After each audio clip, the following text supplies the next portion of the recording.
Real Nate Smith. Welcome That's to right. the show, man, the Capital Raiser Show. We're super excited.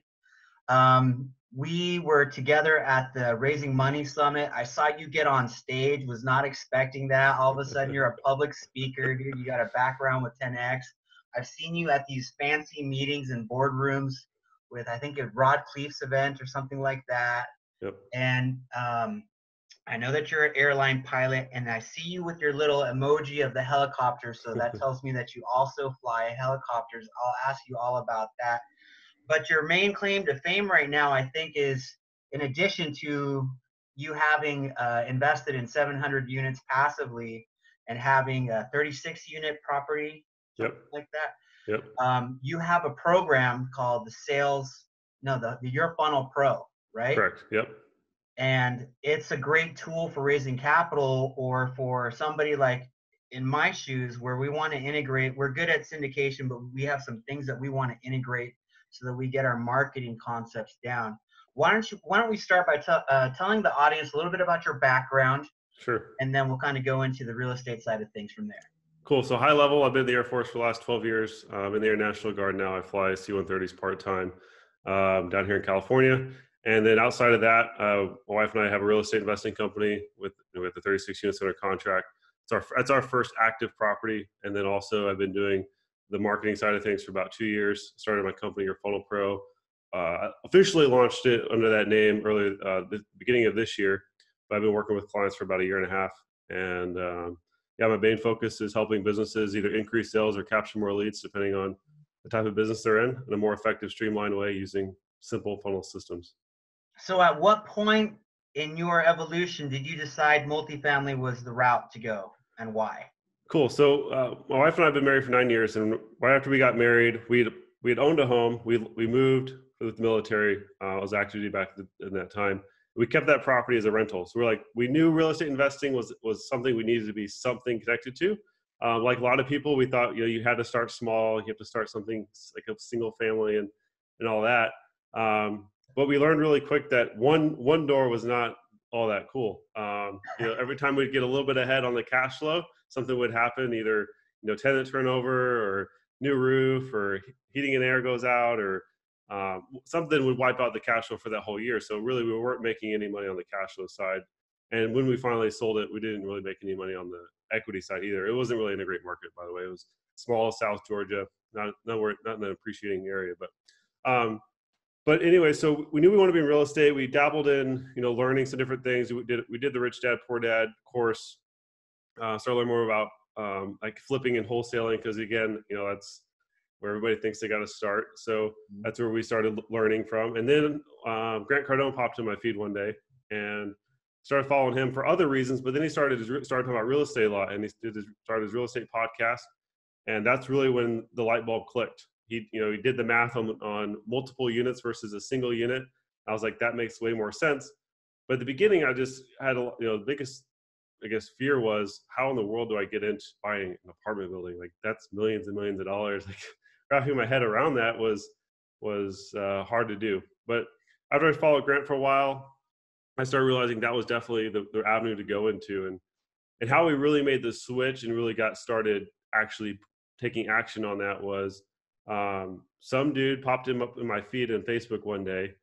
He had a group called the 10X Apartment Investing Group, and not connected to Grant Cardone in any way, but he was just talking about an apartment deal he had just done. And so I shot him a message. We got on a Zoom call, had a conversation, ended up at Rod Cleef's boot camp back in Tampa back in January. And my wife quit her job in residential real estate, went full time in our business, and we just been pounding it all year. And we went under contract about a month and a half ago on a property. We should be closing in the next few weeks. Awesome. So that's kind of how it went. We just did the math. Really, that's what it came down to. We saw the math and was like, that makes more sense. And we just got to figure it out. Props to you for coming on here. I've spoken with a lot of people that are coming up in the syndication. As I think a lot of people know, it's a hot area. People want to get into it. And a lot of people that I've spoken to, I've invited them to come on the show, but they're like, my first deal is under contract. I don't want to talk to anybody until it closes, so that I have, the proven track record. Right. But you're getting yourself out there. You're branding yourself, your image. You're really challenging yourself. Kind of like what I'm doing on this show, which is pretty scary at first, but now you're kind of got a rhythm. You've established that you want to be a figure in this industry, right? People are starting to recognize you. Yep, exactly. So it's kind of scary. You're on here and you haven't closed, but now I get to pick your brain about what is the mindset of the person that's growing, you know. Hmm. So along those lines, you told us why you like multifamily and why you were getting into it. But tell us more about what you want to accomplish in this industry and what you want to do with multifamily. Yeah, so our goal in the next 12 months is to be at 1,000 units, 10,000 units in the next 10 years. Yeah. So we're thinking big. We want to be big players in the industry, and yeah, be some of the be a bigger name. And so, and it really is just, and the mindset behind that is really comes from Grant Cardone. The whole 10x mindset is like shoot big. If you shoot really really big and you fall a little short, well, it's better than falling short of something small. So. Um, we just came with a mindset. We're just going to go all in. We made 10,000 the big goal of the next 10 years, and then you know, doing the math backwards from that, we know for sure we'll get pretty darn close, if not exceeding it. So that's the big goal for us long term, with as far as you know the units and we want to build a big team as well and just really grow it all out. And one of your partners is your wife, right? Yep. Yep. So she Absolutely. manages the real estate side and you manage the marketing side.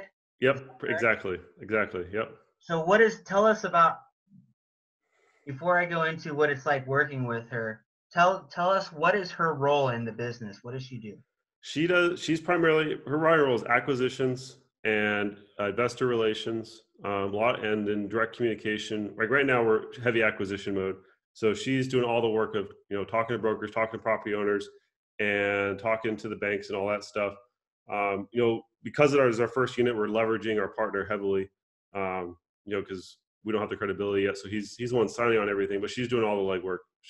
We analyze the property together. We went through all the numbers together. We made sure it was a good deal. We brought in our partner. He liked it, and then she's just been handling all the communications. So she's pretty much acquisitions and communications. Anything that's involved with that, she handles it and then runs it through her partner just to make sure that, you know, everything checks out. And how does she learn the underwriting skill? Couple different ways. So her previous life, she ran a residential real estate team, and so she worked with investors and she saw how they worked. So she understood kind of the general mindset of it's the numbers game versus an emotional game, like it is selling residential real estate to, you know, a family. And then as far as like learning the analyzation, she learned it through David Tupin. She got his analyzer, did a call with him and went through some of his training stuff on his analyzer, and that's where she started. And then she just started getting property deal flow through brokers and just, you know, looping that anywhere she could find numbers just to start practicing. We both did that, and that's kind of that's how we learned. I like that kid, David Tupin. I see He's a him rock star. everywhere on social media, and his story is inspiring. I saw him at the Multifamily Investor Nation virtual summit Hmm. speak, and he offered that tool. And I was thinking about getting it. It was pretty cheap too. I think like there's a free version and then another version for only like $200. Yep. But yeah, eventually I'd like to get him on the show. What has it been like working with him? Has he helped you other than giving you that tool? No, that's really the extent we've worked together on a professional basis. We've become friends with him, and I know my wife. I was deployed earlier this year, so I missed out on a few things. But they did a mastermind event together with the whole 10x group that they're all part of, and so he's definitely become a good friend and a good connection. But we haven't actually done business yet, so I haven't worked him in that capacity. But definitely impressed with what he's doing. He's rocking it out in Texas for sure.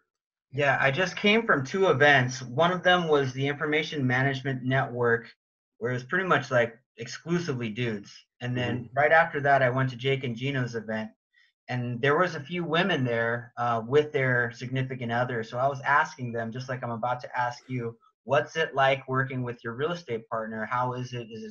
Are you supporting him or are you in the business? And I got a lot of feedback that, well, I'm kind of supportive and I like the idea of passive income in real estate, but that's about as much as I contribute. Hmm. What is it like working with your wife in this business? We are 100% in. We both love real estate. We both are passionate about doing bigger things, and so as far as how the relationship works, she's very analytical. So she's able to she loves the numbers. She loves talking to people. She's very much of a people person. I tend to be more of the visionary type person. So we run through things, and I'm able to kind of give a higher level view of things, and then she's very granular and digs deep. So I think we complement each other really well in that aspect. And then also, like you mentioned earlier, I focus more on the marketing side of things when it comes to, not just real estate, but I do our company real estate and then other things I do in the marketing world. She handles most of the day-to-day operations as far as real estate investing. Okay, now when it comes to your Funnel Pro, I'm going to give you the opportunity not just to talk about it in general, but I'm going to ask you to apply it to what you can do for my business, because Bakerson is a multifamily investing company that has done lots of syndications, right? We're good Yep. at that part. The things that we may not have under control or under wraps, and we're getting better, and I think that's why they brought me on board, was to handle some of these systems, these marketing systems, so that when we want to scale our business, which that's what the position that we wanted, we have pretty much a similar goal to you. I think like within the next year, I'd like for us to have 1,000 units, and in the next 10 years, 10,000 units. So we're doing a 506C. We want to raise some capital. We want to get the right marketing information and in front of the right people as fast and as most professionally as possible. What can you do to help a company like ours? Yeah, so big picture, it also one thing about 506C is that you can market heavily. Like there's no really restrictions on your advertising. So that definitely takes the handcuffs off as far as how strategic you have to be. So that's a huge plus. The biggest thing, no matter what type of business you're in, its first thing is identifying who it is you want to target. And you may create multiple versions of that, call it an avatar. So once you know who you're trying to attract to you, if you're trying to attract investors, for example, but what does that investor look like? Is there a specific industry that you want to target, a specific income level? Obviously, if it's 506C, you're targeting accredited investors, so you want to target people who are in industries that have that higher level or higher income level. And then creating messaging and marketing that will attract them. If you're tracking a doctor, how do you communicate to a doctor may be different than how you communicate to an engineer to get their attention to want to learn more about the same subject, being apartment investing. So that's the very first part, is identifying, I call it the dream client or dream investor avatar. And the more granular you can get, the better. Once you figure out the who, then you got to figure out where. Well, where are they? So if you've identified they're a doctor or a lawyer or an engineer or whatever industry it is, now you got to figure out where do they hang out? Where are they online? Are they more on LinkedIn? Are they more on Facebook? Are they more on Instagram? Where do you put your messaging they're gonna see it? Then after you figure out that, then you got to come up with some sort of bait to get their attention. So, it could be a simple checklist, like a 5-step checklist of the top 5 questions, or if maybe it's somebody that's really heavily invested in like 401ks and IRAs, that's the industry they're in, that's the popular thing. Maybe you put together some sort of information that shows them how they can use their IRAs, go self-directed to invest in apartments, and why apartments provide maybe a better investment opportunity. So those are some of those things. And then being a 506C, you can also talk about deals that you've done. You can talk about the returns. You can talk about the numbers that you can't talk about being 506B, as I understand it, not an attorney. So clarify that with your attorney. But as I understand it, from what I've heard, that's basically what allows you to do better advertising. So otherwise, you're stuck to just being more educational, general education about apartment investing, whereas the 506C can be more specific to the type of deals that you've done and get into the real numbers. So combining those two things together. And then it's just a matter of delivering it. So what I do is I help do all that stuff. I help figure out who your investor avatar is, figure out where they are, figure out what type of bait we're going to use. So that's what we call it the lead magnet. Figure out what the best type of lead magnet to put out there. And then I create the system. I call it basically it's like a net that will funnel them through a process to get on a call with you, or start a conversation, start building that relationship. So essentially it starts with an ad or a Facebook post or speaking from stage or a meetup. And instead of sending somebody to a traditional website, like most people do, I like to send people to what I call a funnel. And a funnel is simply a series of web pages, a series of landing pages that guide that visitor, guide that lead to an end result that he's looking for and that you want to have. Um, I see it, as a business owner, one of the most important things for me online is all I care about is can I capture that lead and get that information. It doesn't do me any good if they just show up to my website and they leave. It doesn't do me any good if they see my ad, they don't click on it. So my whole goal is to get them on my database, and then from there, I have a lot more flexibility in how I communicate with them. I can do email, I can do text, I can call them, I can invite them to different things like webinars, things like that. So, but until I own that traffic, I'm going to continue having to pay to get people's attention. But you're going to do that indefinitely, anyways, in any business, as long as you're trying to get more leads. But you want to get that database filled up so you're not paying for the same leads over and over again. So that's kind of the concept behind that. And so the funnel that I use in my business is my lead magnet is a 5 video series on the five things about apartment investing. Once they consume that content, I invite them to fill out a general questionnaire, just kind of see what their interest level is in apartments and multifamily investing. And then I have them go to a Calendly service to schedule a call with myself or my wife. And then we have a call with them, and then we start building that relationship and move them through that database so that we can eventually, bring them in and become investors. So that's kind of how I do it. That's the way a lot of people do it. I've seen, I know Michael Blank has a funnel that he runs for his book that he wrote. That's his lead magnet. I know Ellie Perman's got one that she's running. So there's a lot of different examples in the industry as well of successful syndicators that are using the same concepts. So let's go into the fishing part. Well, actually, before we go there, with everything that you said, you help in every aspect of that. So somebody that comes on board with you and your company.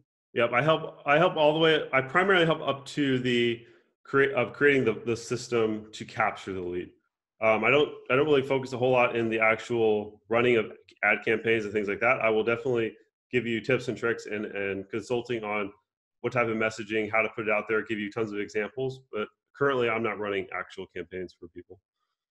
So then on the drip campaign or the 5-step video series, is that something that you help somebody with? Yes. Yep. I help all with that. Yep.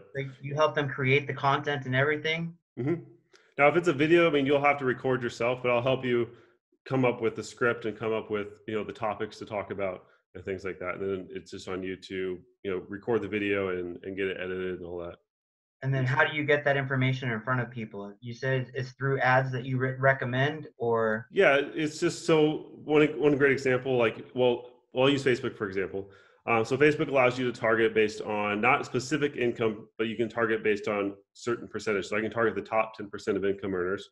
And then below that, I can target anybody who's got a job title that's an engineer. So if I target engineers that are in the top 10% of income earners, I can be reasonably confident that they're going to be accredited people. And then I just put my lead magnet ad in front of them with a good hook headline that's going to get their attention, and then hopefully they'll click on it. And a percentage of people will click on it and they'll get it. And once they're in your database, now you can put them up on that drip campaign. Typically that first drip campaign, the initial 4 to 5 emails we do, it's called a soap opera sequence. It's essentially a series of emails that's telling your story, telling your background of who you and your company, just so you can start building that relationship. And then after that, the drip campaign is, anything you can think of, just providing value and information about apartment investing. It could be about deals you've done in the past, case studies, it could be anything. Is that something that the people that you work with create on their own? Yeah, I usually help out with that first few emails of getting your story and then get that initially set up. And then after that, my clients, they take care of their own drip campaigns after that, because that's just something that's going to be continuous forever. You're always going to be putting together stuff. And it can be as simple as, maybe you read a blog post from somebody and you just want to share it with your database. Hey, I read this cool blog post, or I listened to this awesome podcast on this specific topic about, the top 5 things you need to know when vetting an operator. Maybe I figured I would send it to you just so you know what to look for when you're deciding who to invest your money with. And then also in that email for that example, you might be able to address some of those things of why you guys are a good fit, or how you guys fulfill those questions in a positive light. I see. That's pretty cool stuff. Yeah. Now, where do you get the leads from? Are you doing just Facebook? Are you doing Instagram? It depends. Again, it depends on what your dream client avatar is. So if you're targeting people, and let's say that LinkedIn is the best place to find them, So then you go to LinkedIn or, or Facebook or Instagram. Most of mine right now are coming just through Facebook. My partner, Chad, he does a lot of LinkedIn. He's getting great results with LinkedIn. I'm going to be starting to do more LinkedIn here soon, just because I like LinkedIn because it's more of a professional network of people. Yeah, Um, I love a LinkedIn. lot, but everybody's on Facebook too. So it's good to hit them in different ways and different avenues because maybe it just makes sense to them because in Facebook you can do an ad, you can have an image, you can do a video. With LinkedIn, it's more of a direct messaging campaign where you're sending cold messages to people, making a connection and starting to build a connection with them to eventually get them to talk about real estate. So it's a little bit more of a longer process. It can be, but I recommend doing multiple strategies personally. And then so you go out to an event like the one that I saw you at Yep. out in Denver, and you collect, let's just say, 75 business cards. Mm-hmm. Then you just plug them into your CRM and then get them into your database that way, or what do you do with those cards? Do they get a different campaign? Yeah, so there's a couple different ways to do this. So if you can get in front of the crowd, like I was able to on stage, one of the cool things is at the end of my talk, I sent people to a link to opt in to get my slides, which added them to my database. So I got 60 people to opt in. That's 60 cards that I probably wouldn't have gotten all of them, and I didn't have to put it in my database manually. They're automatically added. So that's a huge bonus. Also, if you have on your card, if your card is linked to your landing page where your lead magnet is, you increase the likelihood that they're going to opt into you. So now you don't have to manually do it. However, there's always going to be manually doing it. If right now I just literally do it manually, just hand type it in. I think there's an app out there that you can scan business cards that will actually pull that information. I haven't tried it out yet, but someone was telling me about it. Yeah, I used to have one called Neat Receipts that was for recording all of your business receipts, Mm-hmm. but it also would scan your business card and put it right into some kind of a CRM. That was back in the day. I don't even know Nice. if they still exist. There's definitely technology out there for it, I'm sure. And I need to start using it. I haven't started using that one yet. Very cool, dude. So once you start killing it and crushing it in real estate, then what kind of an airplane do you want to buy? The first plane I'm probably going to get sooner than later will be, it's called a Vans RV7 or RV9. It's basically a small airplane, two-seater. The main reason I want to get that is another passion I have is warbirds and World War II aviation. My wife and I volunteer at a museum here in Southern California called the Commemorative Air Force. And we have a whole fleet of warbirds from World War II that are fighters and bombers, and they all fly. So my goal is to fly them. But to do that, I have to have a certain level of experience in certain types of airplanes. So the plane I'm looking at, it's tail wheel, it's pretty fast, aerobatic, and I can do formation flying in it. So I'll build all those skills flying that around. And it'll get me to Tucson pretty quick. So that's where our main market is. So, Okay, but so you're going to focus on Tucson going forward? for now, we like that market. We're making a lot of great connections there. So we're probably going to stick there for now. And then we have other markets that we're, keeping our eye on. But that's kind of where we're keeping our focus for now. Yeah, we've done a variety of our deals have all been in Tucson. Our entire portfolio is down in Tucson, so we like Nice. Tucson as It's a great well. market. Yeah, it's got a lot Don't of. tell anybody. They're starting to move in that direction, anyways, because it's challenging in Phoenix to find the deals. Even though there's a lot of construction and a lot of Mm-hmm. new. I mean, it's all. I think the majority of the indicators, economic indicators, are the same in Phoenix and Tucson, other than there's no new construction in Yeah. Tucson, right? Yeah. There's still population growth, there's still rent growth. Maybe the job diversity isn't quite as big and the population isn't quite as big, but it's a phenomenal market and there's a lot of opportunity down there. Yeah, for sure. We're gonna keep on looking in that direction. Cool. So you fly helicopters as well, or you did in the past? I did in the past. Before the Air National Guard hired me and sent me to pilot training, I was a flight instructor. I did it for about a year. Unfortunately, I just literally came off active duty about 6 months ago. So I've been full time in the military through pilot training, and then just through getting call it seasoning training when you get back to your unit. So I haven't had a whole lot of opportunities to fly a whole lot. I fly every other year just to keep my basic currencies. So I'm technically current and qualified, but I do want to get back into it for sure. It's definitely on my list of things to do once I get the apartment thing and get the business thing rolling. I'll probably buy a helicopter someday too. That would be sweet, man. You can come pick me up, dude. We'll Yeah, put for a sure. helicopter pad on my family ranch up in Sedona, and then you can drop us off right Oh, perfect. I love Sedona. I did most of my instruction was out of Provo, Utah, but the school I worked for had a school down in Prescott with connected to Embry-Riddle, and so I did some flying down there. I love Sedona. there. Yeah, it's a great place, especially to take your dogs to jump in the creek, dude, in the summer. Yeah.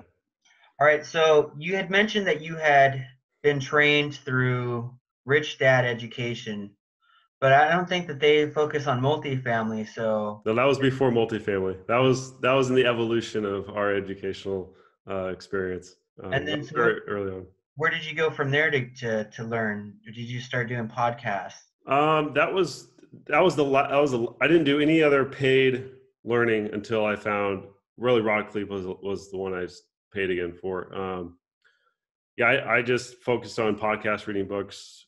We really weren't heavy at the time. I was still in the process of trying to get hired with the Air National Guard to go to pilot training, and so that was more of my main focus at the time. So we were just kind of just learning a little bit here and there, just kind of keeping our ear to the ground. My wife got a job in residential real estate, running a team, just to kind of keep connected to the real estate world. Mm-hmm. And then once we found Grant Cardone and we started learning about multifamily, that just clicked for us. It just made sense. The numbers made sense. So, So um, tell us, I always like to ask students because you come across ones that have gone through Jake and Gino's mhm, program, that have gone through Vinny Chopra's program, that are in the Think Multifamily. There's a variety of them. mhm. But with even the Brad Sumrocks of the world, Rod Cleave, tell us about his program and what you're getting out of it. If you don't, is that something that we can talk about? Yeah, we talked a little about it. I would say the biggest thing I got with Rod Cleave and going through his program is the connections with people. That's how we met our partners. That's how we've met partners we may partner within other industries. That's how we've learned. So we joined his multifamily boardroom, his mastermind group, and I mean we learned tons of great stuff through that. It's been a great experience, but I would say it doesn't matter what program you get involved in. What matters is that you pick up the phone and you start calling and start making connections in a market. They talk about things like use a burner market and all that sort of thing. Whatever you need to do just to start building that muscle and start taking action. That's what has allowed us to get our first deal under contract in less than we were under contract, I think, 8 months after we made the commitment to being investors in multifamily. So, and some people get done it faster, some people take a lot longer, but I think it really just comes down to putting your head down and starting to pick up the phone and making the phone calls. And when you do that, those operators and those experienced folks start paying attention, like, okay, you're actually doing something. And then now they want to help you and they want to be involved and stuff like that. So, for us, it was just a matter of we just took a lot of action. Because I'll caveat that going back to Rich Dad Poor Dad, when we went through their coaching system and their courses, we did not take a lot of action on it. We took a little bit of action, but and the reason we weren't successful there is we didn't take much action on it. With Rod Cleave, I mean, it was like immediately day one. As soon as we left Rod's event back in Tampa, we immediately started picking markets. As soon as we picked a couple markets, we started hitting the phones and just start making those connections. So um, it's all about taking action. It doesn't matter what program you're in. But I will say I do like Rod Cleave. I do like what he does. I like everything. I like his messaging and his background, his story, and everything. So it's a good program. Walk us through the process of the raising of the capital for this specific deal. Well, this one was really, really easy. Our partner had all the connections for the money. So personally, didn't have to do any raising of the money. Our partner already invested in Tucson. He already had several people lined up that were ready to go as soon as we found something. And so we basically became his arm to find the deal, and because he had other things going on at the time, didn't have the time to actually hunt it down. So for this one, it was pretty easy. Didn't really have to do much. Okay, so I get a lot of people that are interested in multifamily syndication, Hmm. but they want to start a little smaller. Like, so they take down their first 12-plex or 20-plex or however much their budget within their Hmm. small circle, and they want to do syndication down the road, but they Hmm. don't want to jump into it first. But there are some people that want to get into syndication immediately, but they get paralyzed, right? Yeah. So how do they form a team? What value can they contribute? But Yeah. really, kind of the direction that I want to go for this little segment or conversation is the finding of your team. Like, Hmm. what is the importance of creating or becoming a part of a team rather than building it yourself? Or what do you think would be better? I guess it depends on the person, but. Yeah. One thing I love about multifamily, especially when you get into the larger stuff, is it is 100% a team sport. It is not something anybody can do by themselves, really. Especially if you've never done a deal before, you have to have somebody, at least one other team member that has some experience to back you up. For us, we started off with the mindset we wanted to syndicate our first deal. We were just all in, let's go syndication. And the right deal didn't come across for syndication, and this deal is going to be a joint venture. It's smaller. The raise wasn't big enough to warrant needing to do a true syndication. But for us, it wasn't as for us that this first deal was more about getting that first deal done. It didn't mean we cut corners or we didn't go way outside of our criteria. I mean, at the time we were like, we want to be 100 units or more. We ended up getting a 36 unit, but we realized that, well, maybe we need to get this 36 unit smaller property under contract and done so that brokers take us more seriously. Like, okay, you're established in our market, you're taking action, you can close on a deal, that sort of thing. So I would say if you're like dead set, I'm going to go syndication. Your best bet may be to find a syndicator that's active, has deals available that you can come in and be a contributor on the team to learn the business. If you want to be the person that's more in the acquisition of finding and getting the deal done, it just depends on your partner, really. Our partner is doing more smaller size properties. He wants to get in the bigger ones, and our goal is to go, the next property to be bigger, just to keep scaling up in property size until we get into that 100, 150, 200 unit range. But yeah, I would say it just depends on who you're going to work with. But as far as finding your team, back to that part of the question, yeah, it's definitely really important to find somebody that you connect with. Like I would say, for us, when we found our partner, it was a great connection. Well, we work really well together. Our personalities jive really well. So that's really important. Don't feel like, if you have a coach or you have somebody that you're connected with that's maybe helping you, if the connection doesn't work to be a business partner, even though they may be great as a coach, but they may not be great as a business partner. Like when money gets involved, it could be a whole different story. So don't be afraid to be selective on who you're willing to work with. And if it doesn't work, if you just got a bad feeling, maybe it's best to find another connection and keep that relationship in a different light. That'd be my best advice. The 700 units that you have passively invested in, tell us about the decision process that you have to go through, not only for yourself, but if one of your investors is considering, what do I need to look at before I make the decision to passively invest in this deal? In addition to, you get to learn about the business, that's one of the options, but what do you do to decide? How do you vet? Like, how do you figure out who you're going to invest with? Because there's a million operators out there doing syndications. So yeah, for sure. Ones that chose. Yeah, you definitely need to vet your operator and make sure that it's somebody you trust. I mean, obviously, if it's your first deal, you may not know the person, depending on how big they are in the industry. But I would definitely ask questions. If you can get connected to them personally, definitely do that. Get on a call with them, get on webinars with them, find out how they answer questions, find out how they're presenting deals to you. Make sure that they're very realistic. I would say if someone's pitching you that it's low risk and your money's safe and all the things that any investment has inherent risk, and especially in apartments, I think it's important that your operator is realistic in those things. And then look at the track record. We'll see what they've done in the past. Make sure that they've done good deals in the past, that they don't have a ton of negative things in their track record. Make sure that they're open and honest and transparent. If you ask a question and they're kind of hesitant to give you an answer, that might be a red flag right there. So those are some of the things that we looked at when we were looking at our operators. Just how open and transparent are they? How do they answer questions? Are they more interested in just getting our money, or are they more interested in making sure we're educated? That's another big piece too. Are they willing to educate their investors? They want to have a relationship with them, or are you just a number that gave up so much money to invest in their property? So.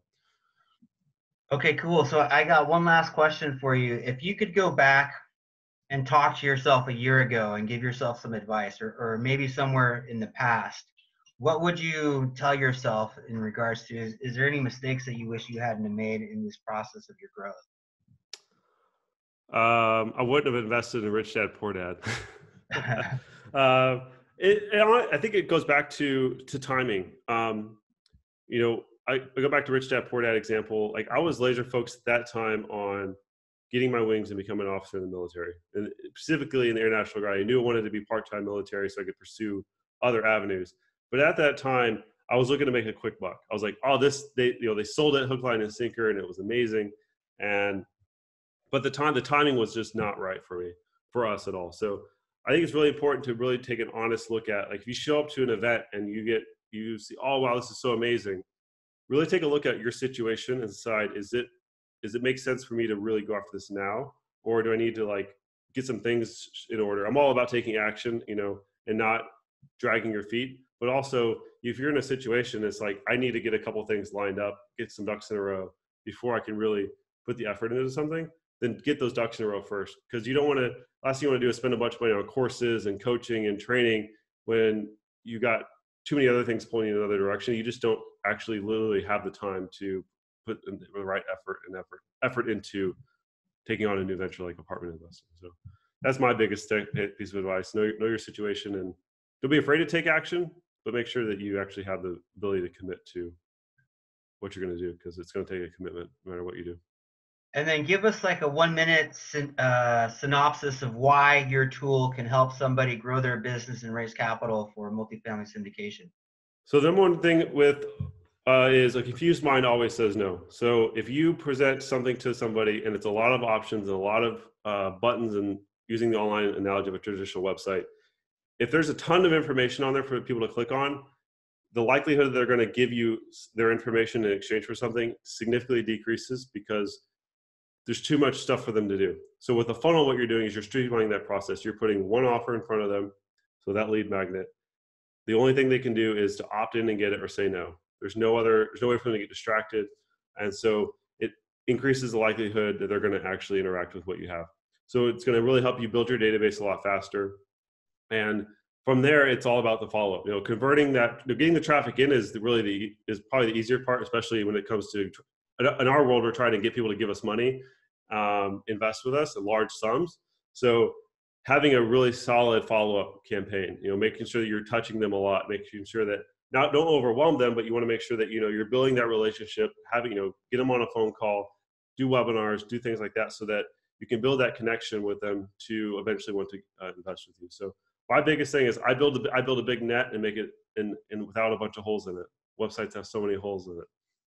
Yeah, man. I lack some systems. I don't even have a lead capture on my podcast. So I have a lot of work to do, but I wanted to get in front of people just like you do, and then figure it out along the way. So I'm Sure. working on that right now. But Yep.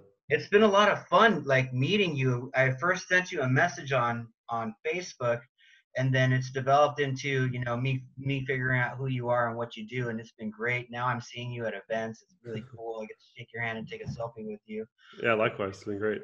Yeah, it's gonna be a lot of fun watching you grow, and there's a bunch of us that we're all growing together in this business. Yep. Some of us are leaning on our teams, and that's fantastic. But it's fun. You get a selfie, and then a year or two down the road, you see that their portfolio has grown. And that's gonna Yep. be a lot of fun, man. So I want to thank you for coming on the show. Do you want to give somebody give the audience an opportunity to connect with you? What's the best way? Yeah, so two best ways. Follow me on Instagram at the real Nate Smith, and then you can look me up at yourfunnelpro.com is my website. So those are two best ways to look me up. Your Funnel Pro on my website, Your Funnel Pro on Facebook. I do have an Instagram with Your Funnel Pro, but I'm more active on the real Nate Smith. And then what's your website one more time? The one that's got the lead capture system? Yeah, www.yourfunnelpro.com. And then, but you have an investing lead capture site too, right? Like Yeah, so our real estate company is Excel Equity. So you go to www.excelequity.com. You'll see our lead magnet. There is a small button up in the corner to see our homepage, but I stick it away so it's not too distracting, and it's just pretty much front and center what our lead magnet is. So you want to see what we're doing, what our lead magnet is, you can go there and check it out. Exactly. All right, dude. Thanks so much for coming on the show, man. I look forward to watching you grow. Awesome. Thanks, Ruben. You too. Thanks for the opportunity. Yeah, man, it's been fun. All right. All right, talk to you soon.